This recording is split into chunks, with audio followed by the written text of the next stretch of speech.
ETF index mutual funds నేర్చుకుని stock మార్కెట్లో రాణించాలనుకుంటున్నారా? వెంటనే ఈ నెంబర్కి కాల్ చేయండి. నమస్కారం, నేను రమారావి. ఒక కథ చెప్పుకుందామండి. బోధిసత్వుని కాలంలో, అంటే బుద్ధుని కాలంలో, ఆయన తాలూకు ఇద్దరు శిష్యులు, ఇద్దరు భిక్షకులు ఎక్కడికో వెళ్తున్నారట. ఇద్దరు కలిసి అంటే భిక్షాటనకు బయలుదేరారు. అలా వెళ్తుంటే ఏమైందట, మధ్యలో ఒక కాలువ వచ్చింది. కాలువ వచ్చేసరికి ఆ కాలువ దగ్గర ఒక అమ్మాయి నిలబడి ఉందట. ఒక 18-20 సంవత్సరాల అమ్మాయి. అమ్మాయి బిక్కమొహం వేసుకుని నుంచింది. ఒక 3-4 నెలల గర్భవతి, సన్నగా పొట్టిగా ఉంది. అయితే ఏమమ్మా ఇక్కడ నిలబడ్డావు అని అడిగారు.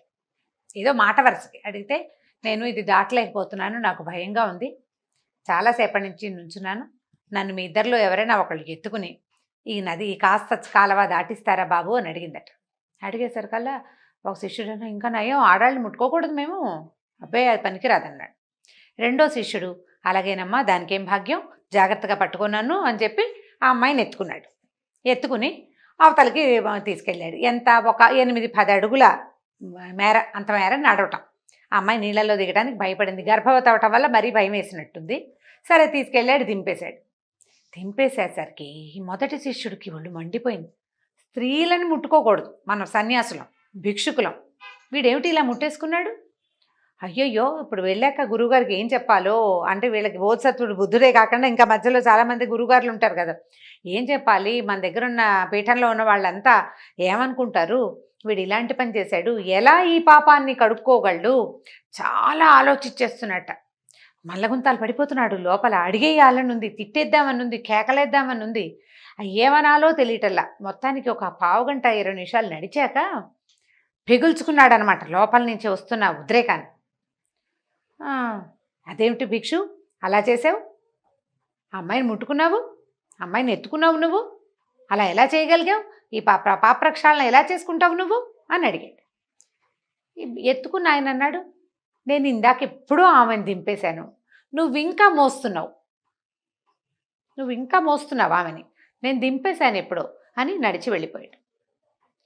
ఇప్పుడు ఎవరు మోస్తారు, ఎవరు దింపుతారు? ఈ దింపటం, మోయటం అండి జీవితంలో చాలా అవసరం. ఏ సంఘటననైనా, ఏ విషయాన్నైనా మోస్తూ ఉండేవాడు. చూసింది కూడా మోస్తారు కొంతమంది. వీళ్ళు ఎలా అవుతారంటే కాడెద్దులు లాగా అవుతారు, బరువులు మోసే ఎద్దులాగా, లేకపోతే ఇంకేమంటారు, లోడ్ బ్యారియర్స్ లాగా మోతలు మోసుకుంటూ ఉంటారు. ఈ మోసే వాళ్ళకి నడక గబగబా వెళ్ళదండి.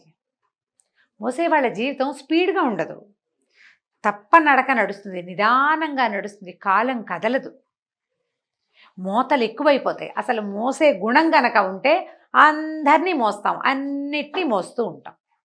ఈ మోయడం అంటే ఏమిటి అనేది ఒక క్లియర్గా మాట్లాడుకుందాం మనం.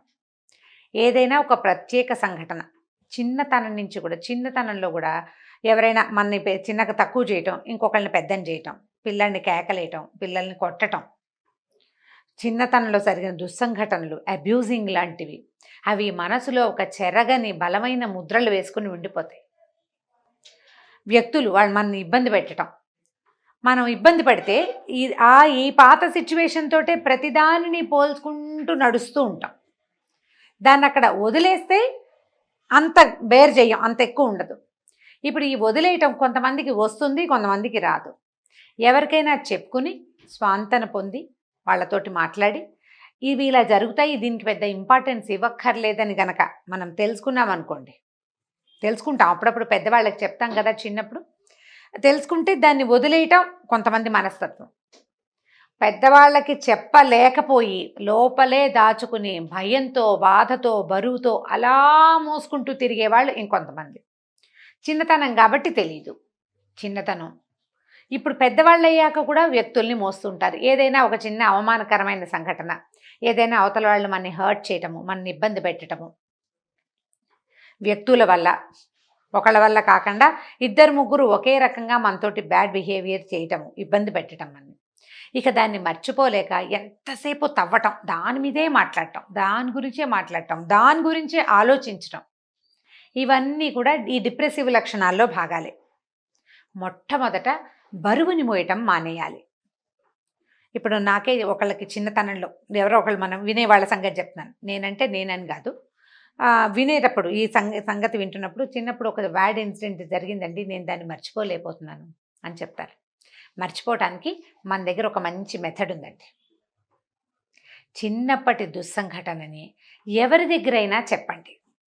ఏం పర్వాలేదు, అప్పుడెప్పుడో జరిగింది కదా, చెప్పండి. చెప్పి ఆ చెప్పడం కూడా వాళ్ళు మనకి క్లోజ్ వాళ్ళు లేకపోతే ఇంకోటో వీళ్ళు తీసుకెళ్ళి ఇంకొకళ్ళకి చెప్తారో అలాంటి వాళ్ళకి కాదు. ఓపెన్గా మీరు ఎవరి దగ్గర మాట్లాడగలరో వాళ్ళు. బాగుందా? ఇప్పుడు ఓపెన్గా మాట్లాడడానికి మనకు ఎవ్వరూ దొరకల.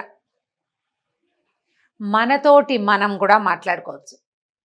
ఇంట్లో ఎవరు లేనప్పుడు, ఖాళీగా ఉన్నప్పుడు చక్కగా స్నానం చేసి ఫ్రెష్గా అద్దం దగ్గర కూర్చోండి.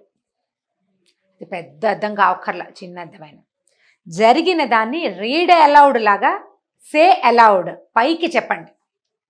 అప్పుడు ఏం జరిగింది, ఎవరు మనని ఏం చేశారు చెప్తుంటే దుఃఖం వచ్చేస్తుంటుంది, లోపల నుంచి ఏడుపు వచ్చేస్తుంది, భయం వేస్తుంది, టెన్షన్ వచ్చేస్తుంది. కాకపోతే ఎవరు లేరు కదా, ఎవరు లేరు కాబట్టి మనమే ఎంత ఏడవగలిగితే అంత ఏడ్చేయండి. మీకు మీరే చెప్పుకుంటున్నారు. బాగా ఎంతసేపు దుఃఖం వస్తే అంతసేపు దుఃఖించండి.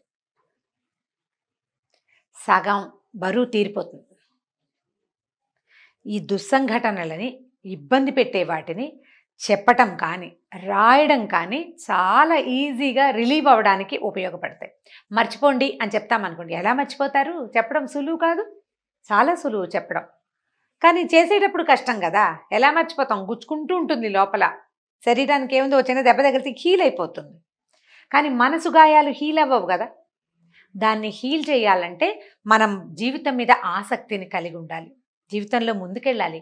ఈ వెనక బరువుని మోసుకుంటూ నేను వెళ్ళలేకపోతున్నాను అని తెలుసుకోవాలి. మనం అర్థం చేసుకోవాలి.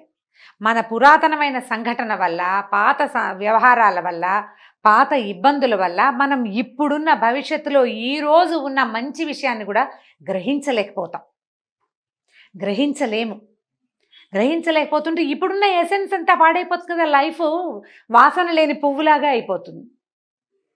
జీవితం మనకి కొత్త కొత్త ఎక్సైట్మెంట్స్ ఇస్తుందండి.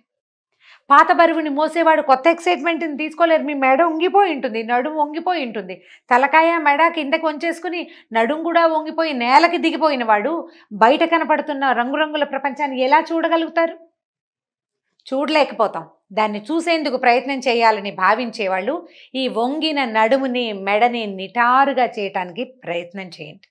మీలో మీరు ఎవరిదైనా సహాయం తీసుకోగలిగారా? Well and good. లేదా మీకు మీరు సహాయకారిగా ఉండండి. మొట్టమొదట మనని మనం ప్రేమించుకోవాలి. నేను చాలా కష్టపడుతున్నాను, నాకు ఎంత పని అయిపోయిందో అని సెల్ఫ్ పిటీకి లోనవ్వద్దు. నేను బతకాలి, నేను హాయిగా ఉండాలంటే నా నెత్తి మీద ఉన్న బరువుల్ని నేను వదిలించుకోవాలి. వ్యక్తులని మోయొద్దు, సంఘటనలని మోయొద్దు, గతాన్ని మొయ్యకండి. తప్పదు, మనతో పాటే ఉంటుంది. మన నీడలాగా మన గతాలు అవి మనని వెన్నాడకుండా ఉండవు. వదిలించుకునే ప్రయత్నం చేస్తే మనం జీవితంలో మార్పును సాధిస్తాం, ముందుకెళ్ళగలుగుతాం.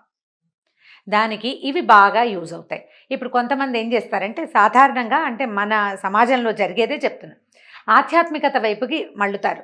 ఈ ఆధ్యాత్మికత అంటే నిజంగా డీపెస్ట్ ఆధ్యాత్మికత అంటే స్పిరిచువాలిటీ అని అనడానికి వీల్లేదు. దాన్ని అక్కడికి వెళ్ళకుండా ఏం చేస్తారు, భగవంతుడు, గుడి, గోపురం, పూజ ఏదైనా చదువుకుంటూ ఉండటం. ఇవి కూడా మళ్ళీ బరువులు అయిపోతాయి. ఏదైనా తప్పు చేశానేమో, ఏదైనా పొరపాటు చేశానేమో, అదేదైనా అవ్వగానే దీనివల్లేనేమో అని భయం. ఇంకా చదువుదాం, ఇంకోటేదో పెట్టుకుందాం అని జీవితాన్ని ఇంకా క్లమ్జీగా చేసేసుకుంటాం. ఏ బరువు వల్ల మనం ఈ భగవంతుడి వైపు మళ్ళుతున్నామో, అంటే స్తోత్రాలు, పూజల వైపు మళ్ళుతున్నామో ఆ బరువుని వదిలించుకోండి. ఒకవేళ నిజంగా మీకు తత్వజ్ఞానం కావాలి, భగవద్జ్ఞానం కావాలంటే పూజా పునస్కారం, భగవద్ధ్యానాన్ని భగవంతుడి వైపుకి తీసుకెళ్ళవమని అవి తాత్కాలికం, చాలా చిన్నవి. ఈ పూట ఆకలిస్తే ఈ పూట అన్నం తిన్నట్టు. ఫ్యూచర్ ఆలోచించడానికి అందులో ఏం వ్యవహారం లేదు. అది ఆలోచించాలంటే వేరే సంగతి ఉంది. దానికి ప్రస్తుతపు ఈ మానసిక ఒత్తిడిని తట్టుకోవడానికి మనం తాత్కాలికమైన దాని వైపుకి మళ్ళుతున్నాం. జనరల్గా చేసేదే, మనకు టెన్షన్ రాగానే నేనైతే ఆపదామ భారతాన 100 సార్లు చదివేసుకుంటాను, లేకపోతే ఏ పంచాయతీ స్తోత్రమో చదివేసుకుంటాను. నేను కూడా చేస్తాను. అది వదిలేయాలి. అక్కడ వదిలేసేయాలి. ఆ రోజుకి అప్పటికి శాశ్వతంగా అదే పరిష్కారంగా భావించద్దు. మొట్టమొదట మిమ్మల్ని మీరు ప్రేమించుకోండి. నేను కుంగిపోతున్నాను ఈ పాత వ్యవహారాలతోటి, పాత బాధలతోటి, చిన్నప్పటి ఇబ్బందులతోటి, లేదా ఇతరులు ఎవరైనా అవమానిస్తే దానివల్ల నేను కుంగిపోతున్నాను. ఈ కుంగుబాటు నుంచి నేను బయటకు వచ్చి నా జీవితాన్ని నార్మల్గా చేసుకోవాలని మిమ్మల్ని మీరు ఏమనాలంటే సరిగ్గా మోటివేట్ చేసుకోండి. మీ మోటివేషన్కి ఇలాంటి మాటలు ఏవైనా ఉపయోగపడతాయి. ఇలా కనుక ముందుకెళ్తే మీకు కుంగుబాటు ఉండదు. దానివల్ల మీతో పాటు మీ చుట్టూతా ఉన్న ప్రపంచం అంతా కూడా హాయిగా ఉంటుంది. లేకపోతే మనం కుంగిపోయి మనతో పాటు ఉన్న ఇతరులను కూడా కుంగుబాటుకు లోనయ్యేలాగా చేస్తామండి. మనతో జీవితం ఇంట్రెస్టింగ్గా ఉండదు. పక్క వాళ్ళకి, మన పిల్లలకు కూడా ఇంట్రెస్టింగ్గా ఉండదు. వాళ్ళు భరించలేరు. ఎంతసేపు అమ్మ కుంగిపోయే ఉంటుంది అనుకుంటారు. అమ్మే కాదు, నాన్న కూడా. ఇప్పుడు చిన్నప్పుడు నేను చాలా కష్టాలు పడ్డాను అని చెప్పకూడదు. అందరికీ ఉంటాయి. రకానికి ఒక కష్టం ఉంటుంది. అది న్యాచురల్, ఇది సహజం. ఇలా అవుతుంది. నేను ఇప్పుడు బెటర్గా ఉన్నాను అని కనుక భావించారా, సింపుల్గా లైఫ్ చేంజ్ చేసుకోవచ్చు. ఈ రకంగా ప్రయత్నించి చూడండి. ఈ వీడియో కనుక మీకు నచ్చినట్లయితే లైక్ చేయండి, షేర్ చేయండి. మరిన్ని వీడియోస్ కోసం మా ఛానల్ని సబ్స్క్రైబ్ చేసుకోండి. సుమన్ టీవీలో మీ పర్సనల్ అండ్ బిజినెస్ ప్రమోషన్స్ కోసం కింది నెంబర్కి కాంటాక్ట్ చేయండి.